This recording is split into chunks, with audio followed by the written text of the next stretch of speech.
To the former religion, M. Theory gives the name of Gaulish polytheism.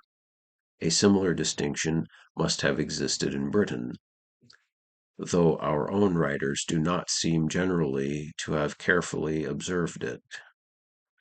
In no other way can we attempt, with any prospect of success, to reconcile the contending traditions in relation to the religion of the ancient Britons.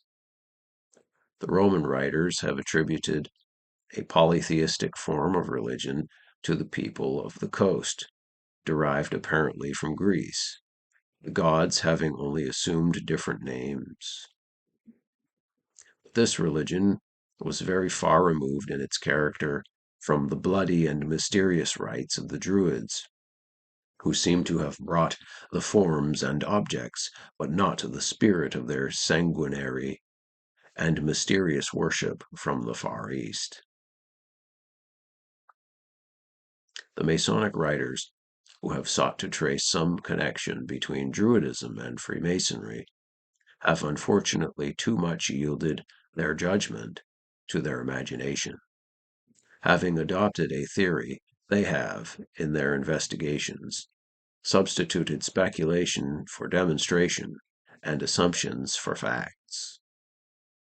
By a sort of Procrustean process of reasoning, they have fitted all sorts of legends and traditions to the length required for their preconceived system. Preston had said that the Druids retained among them many usages similar to those of the Masons, and hence he conjectured that there might be an affinity between the rites of the two institutions, leaving his readers, however, to determine the question for themselves. Godfrey Higgins, of all writers not claiming to write fiction, the most imaginative and the most conjectural, goes a step further and asserts that he has no doubt that the Masons were Druids, and that they may be traced downward to Scotland and York. Of this he thinks the presumption is very strong. Footnote. Anacalypsis, Volume 1, page 769.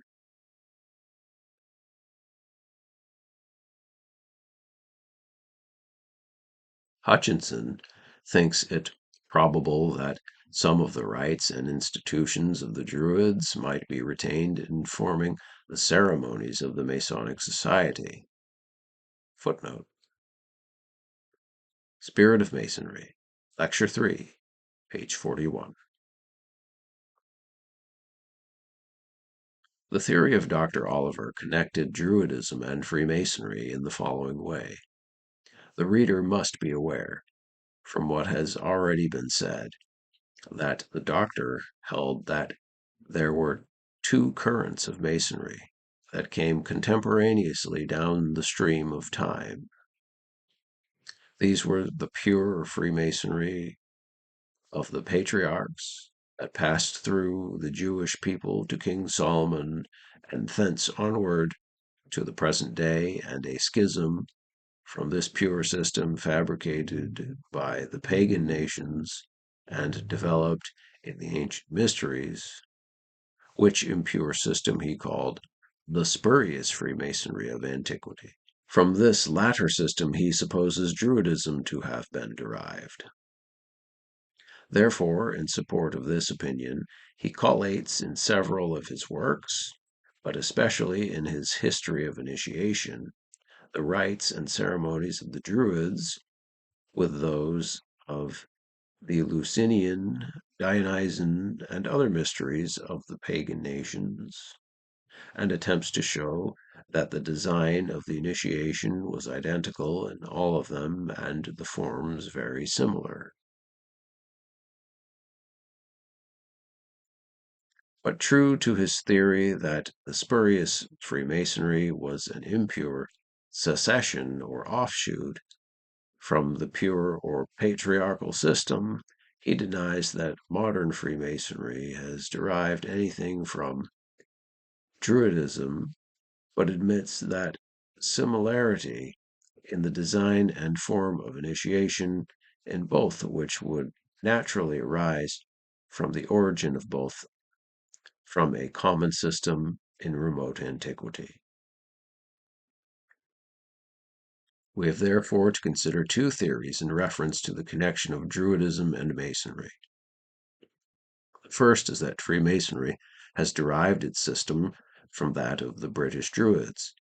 The second is that, while any such descent or succession of the one system from the other is disclaimed, yet that there is a very great similarity in the character of both, which points to some common origin. I shall venture, before concluding this essay, to advance a third theory, which I think is far more reconcilable than either of the others with the true facts of history. The second of these theories may be dismissed with the remark that it depends for its support on the truth of the theory that there was any kind of historical connection between the mysteries of the pagans and Freemasonry. But I think it has been conclusively proved that any similarity of form or design in these institutions is to be attributed not to any dependence or succession, but simply to the influences of that law of human thought which makes men always pursue the same ends by the same methods. Dr. Oliver has gone so far in the attempt to sustain his theory of two systems of Masonry existing at the same time as to assert that at the time of the Roman invasion and after the establishment of Christianity in the island, the true and the spurious Freemasonry, that is, the Masonic system as now practiced, and the impure Masonry of Druidism, flourished at the same period and were considered as distinct institutions in Britain. Footnote.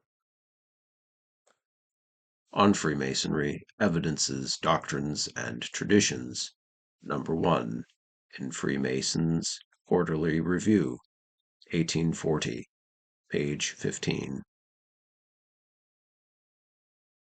Of the truth of this statement, there is not a scintilla of historical testimony.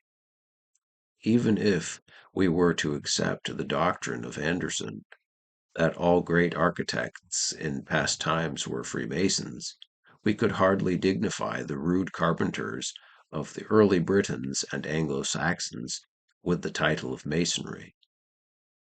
The first of the theories to which I have alluded, which derives Freemasonry, or at least its rites and ceremonies, from Druidism, will require a more extended review.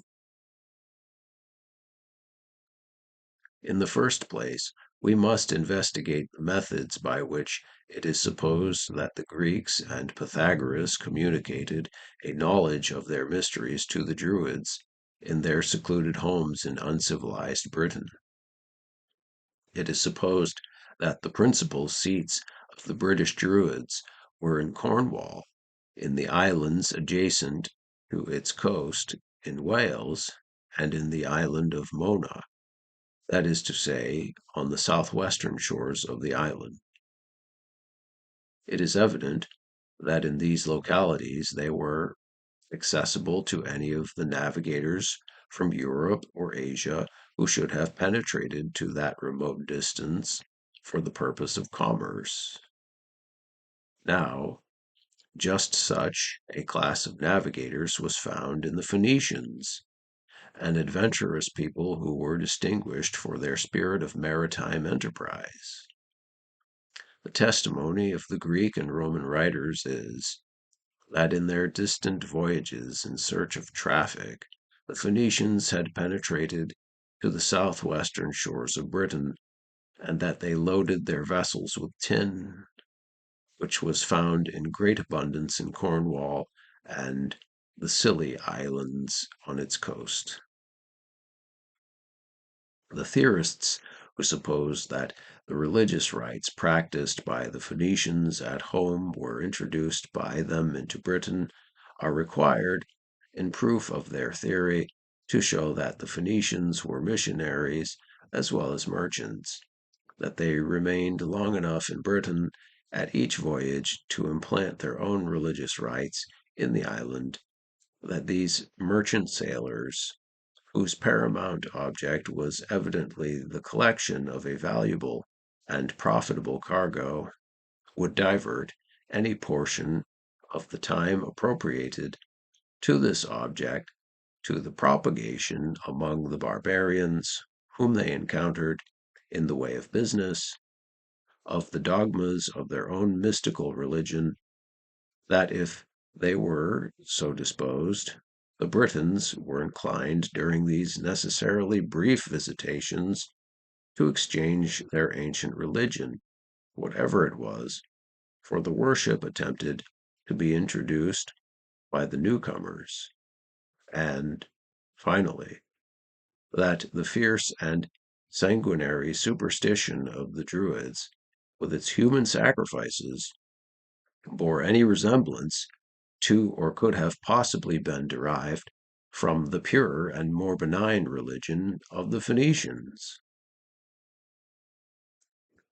For not one of these points is there a single testimony of history, and over every one of them there is cast an air of the greatest improbability. History tells us only that the Phoenician merchants visited Britain for the purpose of obtaining tin. On this, the Masonic theorists have erected a fanciful edifice of missionary enterprises, successfully ending in the implanting of a new religion.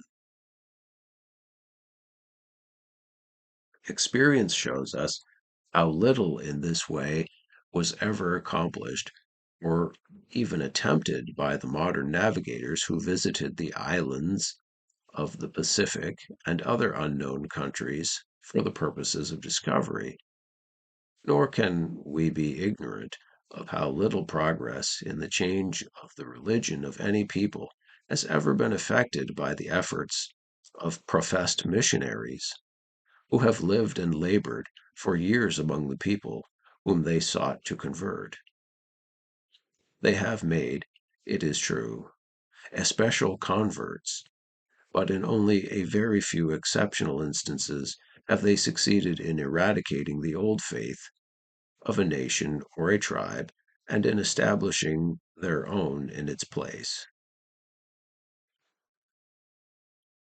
It is not to be presumed that the ancient Phoenician merchants could, with less means and less desires, have been more successful than our modern missionaries. For these reasons, I hold that the proposition that Druidism was introduced from Greece and Asia into Britain by the Phoenicians is one that is wholly untenable on any principle of historic evidence or of probable conjecture. It has also been asserted that Pythagoras visited Britain and instructed the inhabitants, especially in the doctrine of metempsychosis, or the transmigration of souls. There is, however, not the slightest historical evidence that the sage of Samos ever penetrated in his travels as far as Britain. Nor is it certain that the dogma of the transmigration, as taught by him, is of the same character as that which was believed by the Druids. Besides, it is contrary to all that we know of the course pursued by Pythagoras in his visits to foreign countries.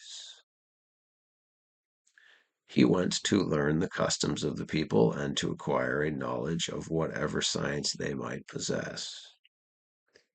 Had he visited Britain, which, however, he never did, it would have been to receive and not to impart instruction.